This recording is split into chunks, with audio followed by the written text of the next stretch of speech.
తూర్పు గోదావరి జిల్లా గోకవరం ఇటీవల జరిగిన సార్వత్రిక ఎన్నికల్లో జగన్మోహన్ రెడ్డి ఓటమి పాలవడంతో అదే పార్టీకి చెందిన AP Christian minority finance corporation director పదవికి వరసాల కుమారి తీవ్ర మనస్తాపానికి గురై రాజీనామా చేశారు.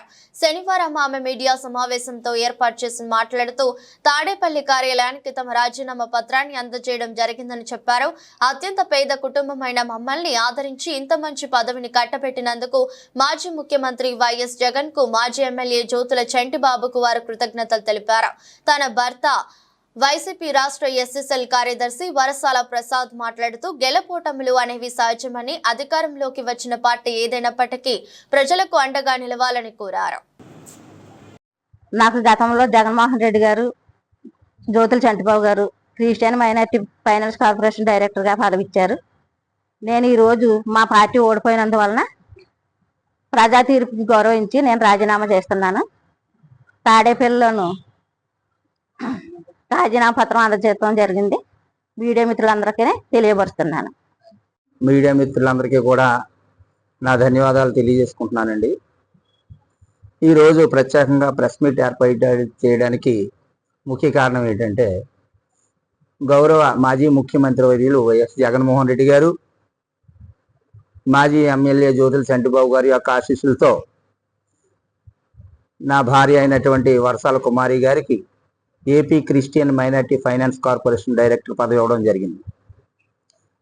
జరిగిన అసెంబ్లీ ఎన్నికల్లో, పార్లమెంట్ ఎన్నికల్లో వైఎస్ఆర్ కాంగ్రెస్ పార్టీ ఓడిపోయిన మీదుగా ప్రజా తీర్పును గౌరవిస్తూ ఈవేళ మాకు ఇచ్చినటువంటి ఈ డైరెక్టర్ పదవిని నిన్నటి రోజునే మేము రాజీనామా చేయడం జరిగింది.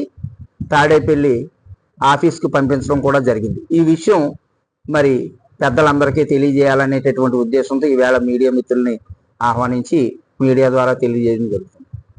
ముఖ్యంగా చిన్న కుటుంబం అయినటువంటి మాకు, పేద కుటుంబం అయినటువంటి మాకు అసలు మొట్టమొదటిసారిగా ఈ గోకవరం మండలంలోనే, నియోజకవర్గంలోనే ఇంత గౌరవపదమైనటువంటి పదవి ఇవ్వడం మేము ఆనందించాం.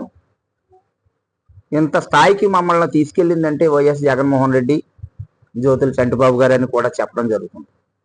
కాబట్టి ప్రజా తీర్పును గౌరవించి ముందుగానే ప్రస్తుత ప్రభుత్వం ఏర్పాటు చేసి మీ పదవుల నుంచి తప్పుకోండి అనకుండానే ముందుగానే మేము ఈ పదవికి రాజీనామా చేసి ప్రజా తీర్పును గౌరవించడం జరుగుతుంది. కాబట్టి మేము పదవికి రాజీనామా చేసిన పార్టీకి కట్టుబడి, పార్టీ ఆదేశాలకు కట్టుబడి వైఎస్ఆర్ కాంగ్రెస్ పార్టీలోనే కొనసాగుతామని సందర్భంగా మీడియా మిత్రులు తెలియజేయడం జరుగుతుంది.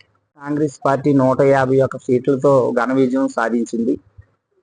అప్పుడు మేము మా ఓడిపోయిన తెలుగుదేశం పార్టీ వాళ్ళకి కూడా సీట్లు తినిపించాం.